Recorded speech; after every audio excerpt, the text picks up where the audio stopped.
appears from the left side of the screen, moving to the right as the two aircraft cross flight paths. This is video showing a new angle of the crash between American Airlines Flight 5342 and an Army helicopter.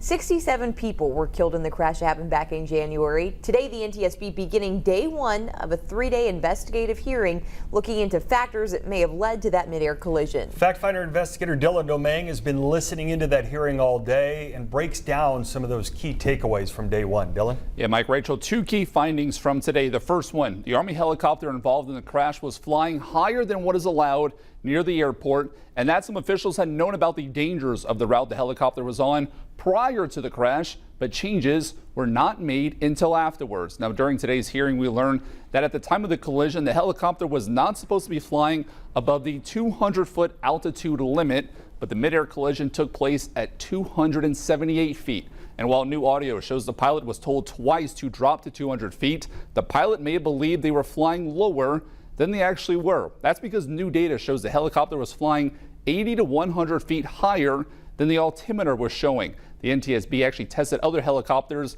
and found similar discrepancies in their flight tracking data.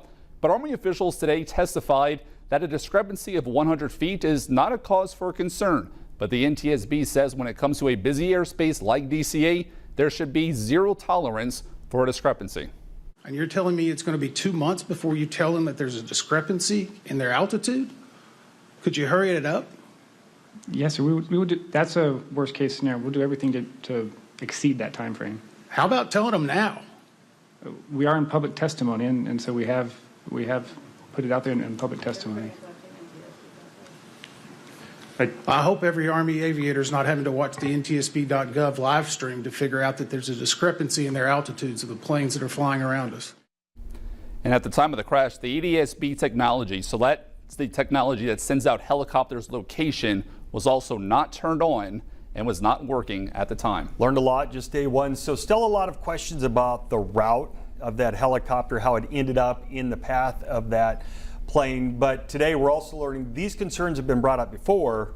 Nothing was done. Yeah, today the airport operations manager said years ago they determined that this flight path here, which is the flight path that the helicopter took on, that the airplane crashed into, was problematic for years. Suggestions were made to eliminate a portion of that route or move it entirely, but those suggestions were not made because the path is needed in the event that there is an evacuation of Washington, D.C.